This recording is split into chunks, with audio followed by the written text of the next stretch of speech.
আমিও যেটা বলেছি যে আমি ছাত্রলীগের কর্মী ছিলাম না, শুধু ছোটোখাটো একটা নেতাও ছিলাম, হলের পোস্টেড ছিলাম। আর আমি বিভিন্ন প্রোগ্রামে গিয়েছি, আমি দেখেছি নেত্রীকে ঢাকা মেডিকেল যখন বার্ন ইউনিটে বিএনপির আন্দোলনের সময় যখন আছে বিভিন্ন অকারেন্সগুলো ওঠে তখন তিনি গিয়েছেন। আমরা রাস্তার পাশে দাঁড়িয়েছি, তাকে দেখেছি গাড়ির কালো গ্লাস থেকে স্পষ্ট দেখতে পাইনি, টিভিতে দেখেছি।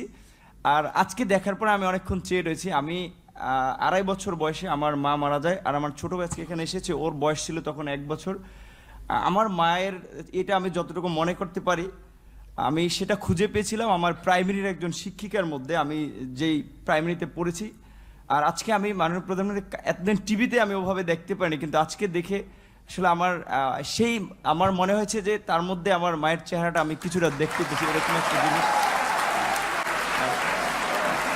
হচ্ছে।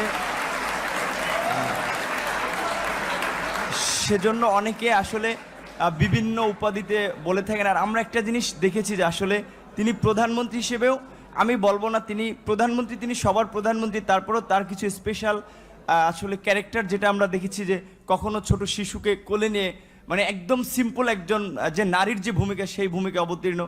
আবার যখন দেখেছি আন্দোলন সংগ্রামে মানে তার শুনেছি ওই সময়ের তার সেই মানে ছাত্র রাজনীতি থেকে উঠে এসেছে, তার কৃতিত্বের কথা আমরা শুনেছি। আর বঙ্গবন্ধুর কথা তো এটি আসলে তো শুধু আমরা না, সারা বিশ্বের মানুষ জানে।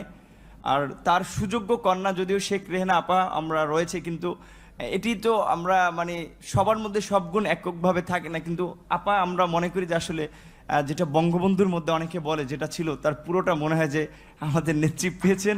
আমার আপার প্রতি অনুরোধ থাকবে যে আসলে অনেকে যেটা আমি আপা বলতে চাইনি, কারণ আমি আসলে মানে মায়ের ওই জায়গাটাকে তাকে দেখতে চেয়েছিলাম, কিন্তু সবাই ছাত্রলীগ আমিও যেতে করেছি সবাই আপা আপা বলে, এই জন্য আমার মুখ থেকে ঘটনাটা বের হয়েছে যে আমার ছাত্রলীগের ভাই বন্ধুরাও কেন যেন আমাকে আসলে জামাত শিবির বানানোর জন্য তারা খুব একটি অপপ্রচার করেছিল তাদের ছাত্রলীগের এতগুলো এরকম একটা পোস্টে থাকা অবস্থায়। আর আপনারা দেখেছেন যে আমার পরিবারের আমি আশা করি যে মাননীয় প্রধানমন্ত্রীর কাছে আমার পরিবারের সকলের মোটামুটি একটা তথ্য আছে, সেখানে দেখেছেন যে আমার পরিবার আসলে মানে পুরো পরিবারে ছিল আওয়ামী ব্যাকগ্রাউন্ডের। কিন্তু আসলে আমি অনেক কথাই বলতে চেয়েছিলাম, কিন্তু আবেগ ভালোবাসায় অনেক কিছুই ভুলে যাচ্ছি।